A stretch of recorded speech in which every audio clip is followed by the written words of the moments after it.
India की कई cities में टेम्परेचर ऑलरेडी 42 से 45 डिग्री सेल्सियस क्रॉस कर चुका है। नॉर्मली पीक गर्मी मई जून में होती है, लेकिन इस साल गर्मी अप्रैल से ही फुल पावर में आ गई है। और ये सिर्फ ट्रेलर है, असली पिक्चर अभी आने वाली है। साइंटिस्ट कहते हैं कि 2026 पूरी दुनिया का सेकेंड वार्मेस्ट साल बन सकता है और इंडिया में भी टेम्परेचर रिकॉर्ड लेवल्स पर जा सकते हैं। IMD यानी इंडिया मेट्रोलॉजिकल डिपार्टमेंट ने ऑलरेडी अनाउंस कर दिया है कि इस साल का मॉनसून बिलो नॉर्मल रहने वाला है।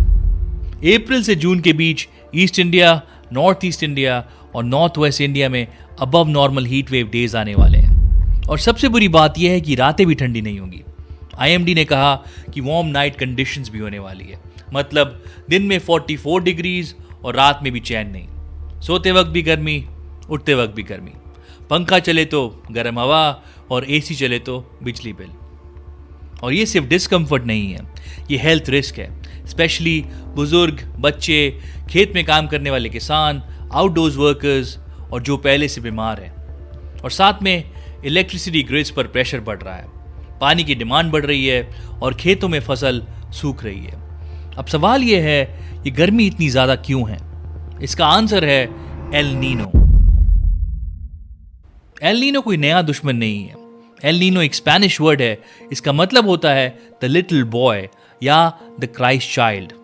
1600 में साउथ अमेरिका के मछुआरों ने नोटिस किया कि क्रिसमस के आसपास समुद्र का पानी अचानक गर्म हो जाता है, इसलिए उन्होंने इसे यह नाम दे दिया। हमारा मौसम एक बहुत बड़े बैलेंस पे चलता है और पैसिफिक ओशियन इसका सबसे बड़ा सेंटर है। नॉर्मली अर्थ की रोटेशन की वजह से ताकतवर विंड्स, जिन्हें हम ट्रेड विंड्स कहते हैं, पैसिफिक ओशियन के गर्म पानी को एशिया की तरफ धकेलती रहती हैं। इसका नतीजा ये होता है कि इंडिया के पास समुद्र का पानी गर्म होता है, वहाँ से भाप यानी वेपर उठती है और वही हमारा मॉनसून बनाती है। और साउथ अमेरिका के पास ठंडा पानी ऊपर आता है जो इकोसिस्टम को मेंटेन रखता है।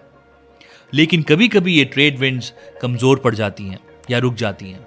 जब ऐसा होता है तो वो गर्म पानी जो नॉर्मली एशिया की तरफ था, धीरे धीरे वापस पैसिफिक के बीच और साउथ अमेरिका की तरफ चला जाता है। ये है एल नीनो। इससे पूरा ग्लोबल वेदर मैप बदल जाता है।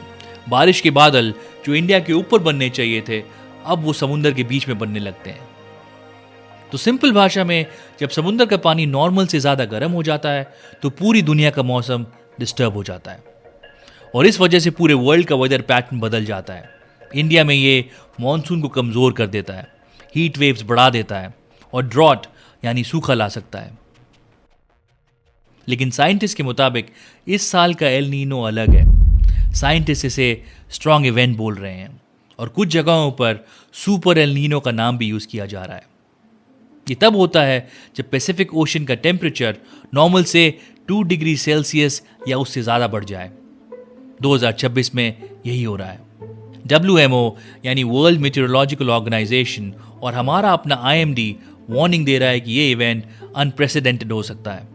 WMO के मुताबिक क्लाइमेट चेंज का एल नीनो पर एग्जैक्ट इम्पैक्ट अभी भी रिसर्च का सब्जेक्ट है, लेकिन एक बात क्लियर है, ये उसके इफेक्ट्स को और ज़्यादा इंटेंस बना देता है, क्योंकि गर्म समुंदर और एटमॉस्फेयर में ज़्यादा एनर्जी होती है, जिसकी वजह से हीट वेव्स और हैवी रेनफॉल जैसे एक्सट्रीम वेदर इवेंट्स और ज़्यादा खतरनाक हो जाते हैं। मतलब ये हुआ, एल नीनो एक नॉर्मल साइकिल है जो पहले से होता आ रहा है, लेकिन अब जो एटमॉस्फेयर में स्टोर्ड गर्मी है, वो गर्मी एल नीनो के इफेक्ट को डबल कर देती है। कार्बन ब्रीफ, जो एक UK based independent journalism platform है, ये क्लाइमेट साइंस, एनर्जी और पॉलिसी पे बहुत clear data driven reports publish करते हैं। उनके एनालिसिस के मुताबिक सुपर एल नीनो और क्लाइमेट चेंज की वजह से 2026 ग्लोबल टेम्परेचर में सेकेंड वार्मेस्ट ईयर बन सकता है और 19% चांस है कि सबसे गर्म साल भी बन जाए। IMD ने अप्रैल 13, 2026 को अपना पहला लॉन्ग रेंज फोरकास्ट रिलीज किया। फोरकास्ट के हिसाब से इस साल का south west monsoon below normal रहने वाला है। इंडिकेटर्स पॉइंट कर रहे हैं कि इस बार बारिश सिर्फ 92% के आसपास होगी। पिछले 3 सालों में ये पहली बार है जब IMD ने इतना कंजर्वेटिव यानी डराने वाला फोरकास्ट दिया है। The southwest monsoon seasonal rainfall June to September over the country as a whole during 2026 is very likely to be below normal category. The below normal is defined as 90% to 95%. Normal is defined as 96% to 104%. So in that sense, it is expected that it will be below normal category. इसका सीधा मतलब है खेती के लिए कम पानी और हमारे रिजर्वॉयर्स के लिए बड़ी टेंशन। 92% सुनने में ज़्यादा फर्क नहीं लगता, लेकिन एग्रीकल्चर में 8% डेफिसिट मतलब ह्यूज इम्पैक्ट। इंडिया की 60% एग्रीकल्चर मॉनसून पर डिपेंड करती है। खरीफ क्रॉप्स जैसे राइस, कॉटन, सोयाबीन, ये सब जून से सितंबर की बारिश पर चलते हैं, तो ये सब डायरेक्टली इम्पैक्ट होंगे। इंडिया की रफली 14 to 16% जीडीपी और 50% पॉपुलेशन फार्मिंग पर डिपेंड करती है। एक छोटी सी डेफिसिट से फूड इन्फ्लेशन नोटिसबली बढ़ सकता है। एक और चीज़ है जो सिचुएशन को और सीरियस बना देती है, हिमालयाज। इंडिया के लोगों के लिए हिमालयाज सिर्फ पहाड़ नहीं है, गंगा, यमुना, ब्रह्मपुत्र सब वहीं से आती हैं। हिमालयाज को वाटर टावर ऑफ एशिया कहा जाता है, क्योंकि वहाँ स्टोर्ड स्नो और ग्लेशियर्स सालों भर हमारे दरियाओं को पानी देते हैं, लेकिन वो वाटर टावर्स धीरे धीरे खाली हो रहे हैं।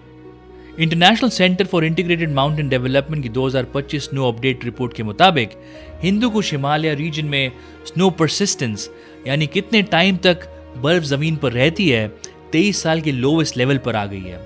इसे कहते हैं स्नो ड्रॉट, यानी जब नॉर्मल स्नोफॉल नहीं होती तो गर्मियों में बर्फ पिघलने से मिलने वाला पानी भी कम हो जाता है। सोचिए इंडस बेसिन में जो पाकिस्तान और नॉर्थ इंडिया का पानी है, 40% रन ऑफ अकेले स्नोमेल्ट से आता है।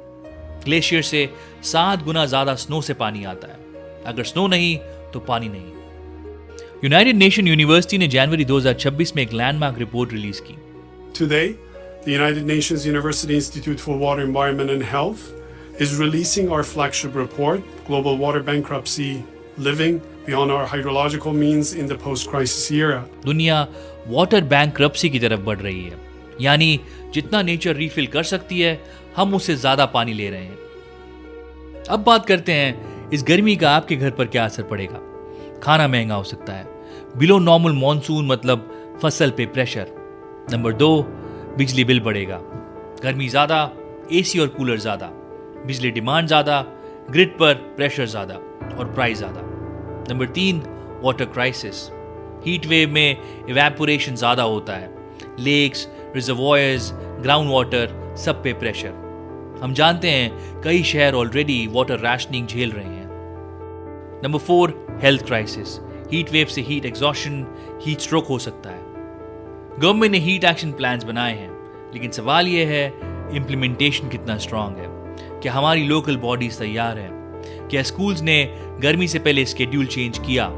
क्या कंस्ट्रक्शन वर्कर्स को आफ्टरनून रेस्ट मिल रहा है? इसकी प्लानिंग अभी से होनी चाहिए। Rain water harvesting, crop insurance, heat shelters, solar cooling, drip irrigation, ये सब लग्जरीज नहीं है, ये एक डेवलपिंग नेशन की ज़रूरत है। हमें याद रखना होगा कि हम नेचर से बड़े नहीं हैं। सुपर एल नीनो एक सिग्नल है कि अब हमें क्लाइमेट चेंज को फ्यूचर प्रॉब्लम कहना बंद करना होगा। ये आज की प्रॉब्लम है, ये सिर्फ वेदर नहीं है, ये वार्निंग है। और सवाल ये नहीं कि कितनी गर्मी पड़ेगी, सवाल ये है कि हम कितने प्रिपेयर्ड हैं। अगर वीडियो पसंद आया तो लाइक करें, शेयर करें और चैनल को सब्सक्राइब करें। बेल आइकन दबाना मत भूलना। मिलते हैं अगले वीडियो में। जय हिंद।